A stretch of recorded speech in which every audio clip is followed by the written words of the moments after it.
Hello, welcome to my channel. My name is Lizzie, and for today's video we are talking about Army of the Dead. This is a zombie comedy that is available to watch on Netflix. That is where I watched it. The film actually takes place in Vegas, which is always fun. Like, if you don't know, I live there. So it's always like fun to watch things that take place in Vegas and kind of see things that I recognize. Most of it takes place in kind of the Strip area, the very like familiar Vegas, but it's been taken over by zombies, and we are following a group of all sorts of different people from different backgrounds who are hired by kind of this mobster like guy, very typical Vegas character, to go into, I believe it's the Bellagio, to retrieve some money that has been left behind in a safe there. We have Dave Bautista at the head of this film. He plays our main guy, is kind of leading, ex-military, kind of leading the pack of people. And you have Ella Purnell, who some people know from, she plays the young version of Jackie in Yellow Jackets. And I believe she's also currently in Fallout, which I think also takes place in Vegas, but she plays his daughter, among a load of other people. The kind of main one reason why this ended up on my list is that it also has Tig Notaro in it, who, if you don't know who she is, she's a stand-up comedian slash actress, and I absolutely adore her. She's one of my favorite comedians. And even though the film was already on my watch list because it was like heavily recommended by Netflix, when I found out that she was in this, it definitely moved up. Editing Lizzie here. I wanted to mention this interesting fact that I had kind of forgotten about, so I'm going to insert it here. But part of Tig Notaro being in this film was that she actually replaced Chris D'Elia. I don't know how to pronounce his last name, don't really care. He was also a stand-up, or I guess is a stand-up comedian who was supposed to play the character of Peters in this film, but they had the whole film filmed and everything, and then allegations came out against him of sexual assault. And, you know, I watched this film on Netflix, but keep in mind Netflix does still have his stand-up comedy on there. So if you didn't know that fact, yes, he is a piece of shit. So, instead of keeping him in the film, Zack Schneider, you know, for all of his flaws, good on him, took him out, casted Tig Notaro, and so all of her parts are actually, her and Zack filmed all of her scenes of her just CGI, like green screen, and then he CGI'd her in, which I think is really cool, and adds an interesting factor to this film. So I just wanted to insert that little fact because I had completely forgotten about that. So I did finally decide to sit down and watch it today. I just wanted something that I thought might be a little fun. I will say that this film ended up a whole lot darker than I had expected it to be.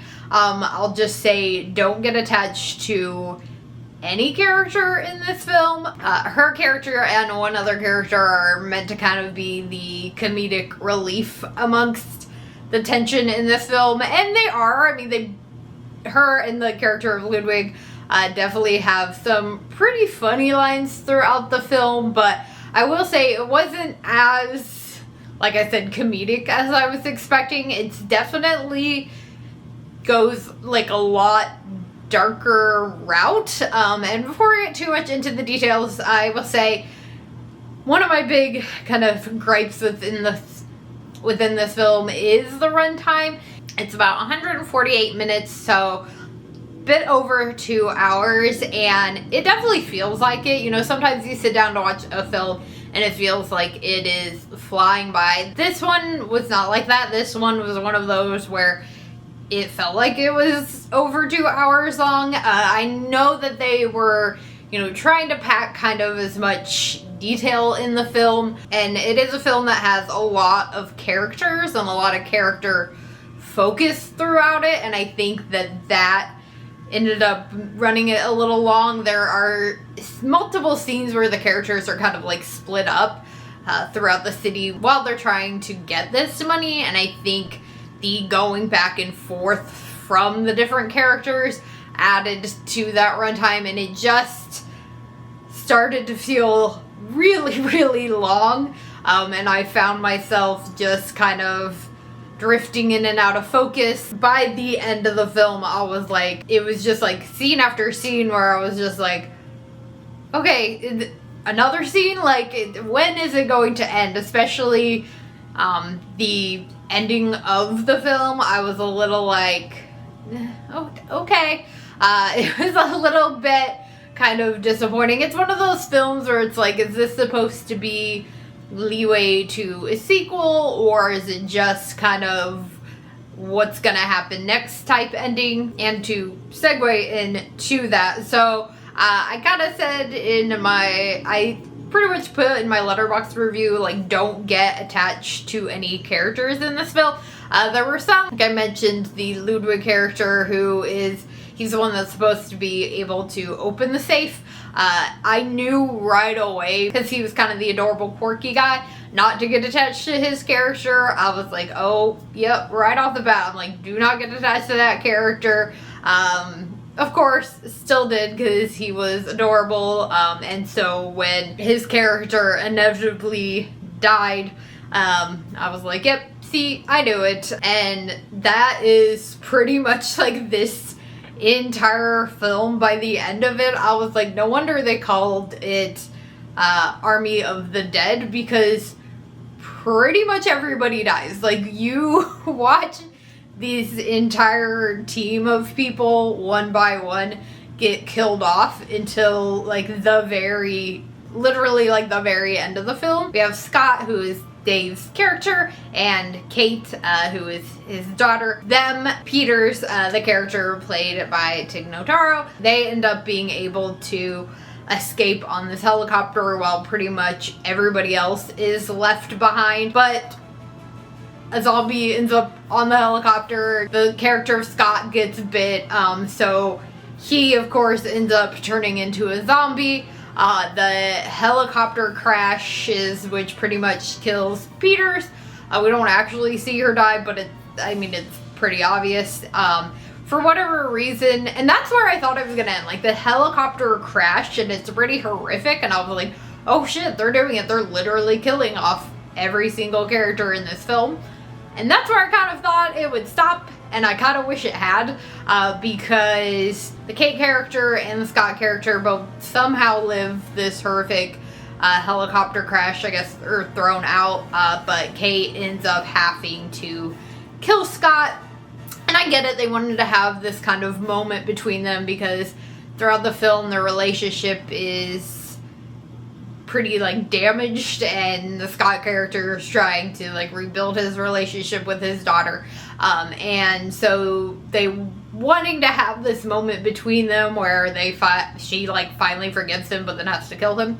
It is heartbreaking, and it's a very sad scene, but I don't know, I kind of would have I think it would have been really cool if the film had just ended with the helicopter crash, and then it would have just been like, what the fuck? But yeah, but that's not how it ends. So Kate is forced to kill her dad, and then she is, for some weird reason, rescued by this military helicopter comes along, which doesn't really make sense, because part of the film is that they're running against time to get this money out, because the president has decided that they're going to just bomb all of Vegas.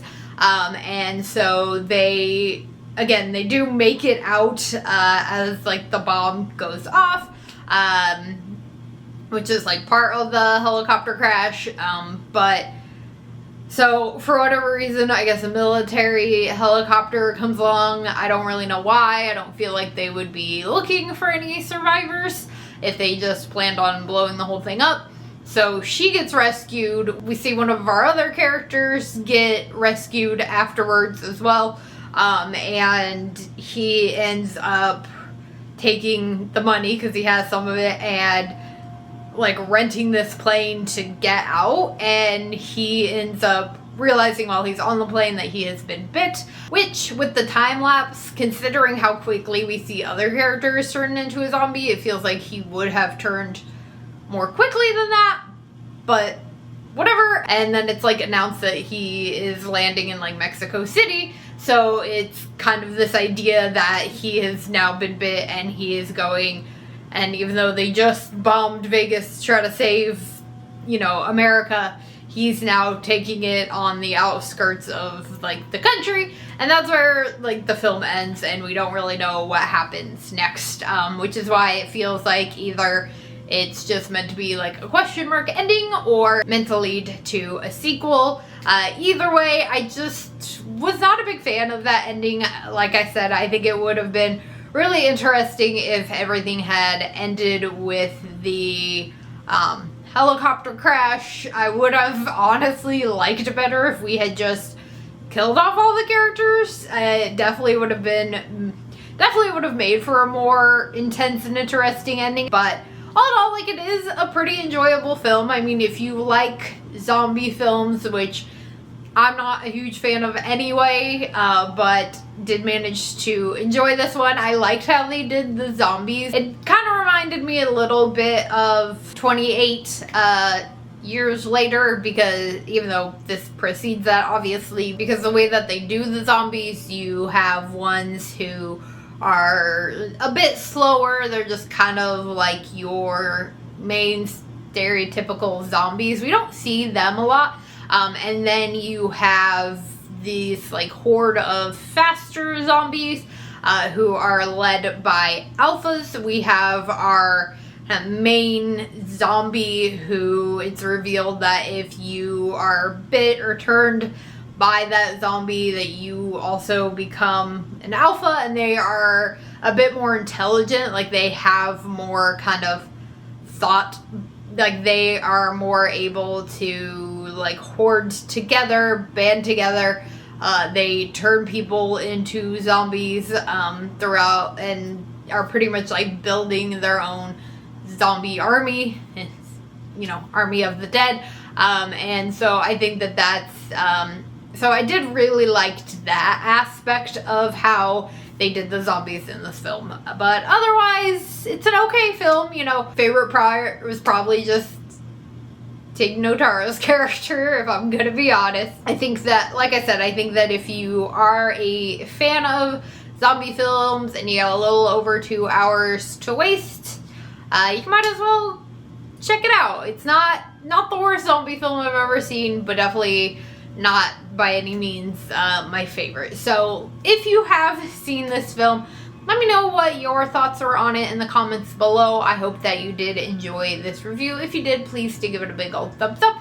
Make sure you hit the subscribe button for more spooky and horror related content, and I will see you all again later with another video. Bye!